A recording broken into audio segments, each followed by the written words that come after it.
He says, verse 6, flesh gives birth to flesh, but the Spirit gives birth to spirit. You should not be surprised at my saying you must be born again. Now, what he means by this is pigs give birth to pigs. Cockroaches generate cockroaches. Bats generate bats. Kind produces kind. Flesh produces flesh. So how on earth do you take human beings, rebels, lost, and actually connect them with the life of God?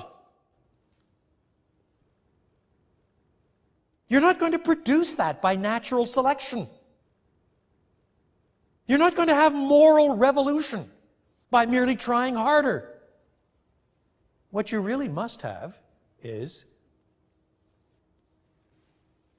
what Ezekiel said. Some act of God that does clean you up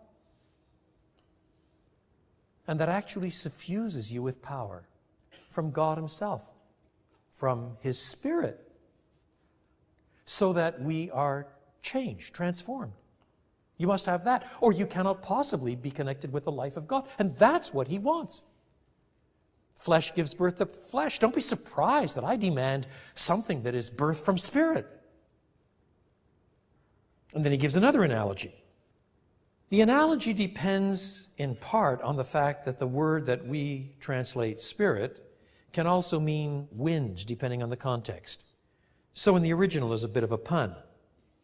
The wind, spirit, blows wherever it pleases. You hear its sound, but you cannot tell where it comes from or where it is going. So it is with everyone who is born of the Spirit wind. It may be that they're standing on a street corner in Jerusalem, and a sycamore branch is swaying in the evening breeze, or a tumbleweed dances down the street. A little dust eddy, maybe. And Jesus looks around and he says, do you see the effect of the wind? Do you really know where it comes from? I mean, even then they knew something of meteorology, but not all that much. A good deal less than we know today. Nobody was sitting around thinking, there is a high in the Arabian desert. Is this cyclonic or anticyclonic? Where is the line between the depression and the high pressure? Nobody is thinking in those terms. But that doesn't mean that you deny the existence and power of wind. You see the effects. You might not be able to explain all of the dynamics and all of the physical forces that brought it to pass, but you can't deny the effects.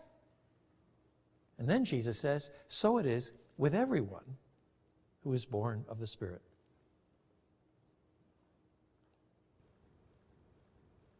Listen, friends, I may not be able to explain all the mechanics of new birth. From the Bible, we can look at a text like this and a batch of others, another passage here and there that talks about the new birth. And from it, we can infer quite a few things about how this works.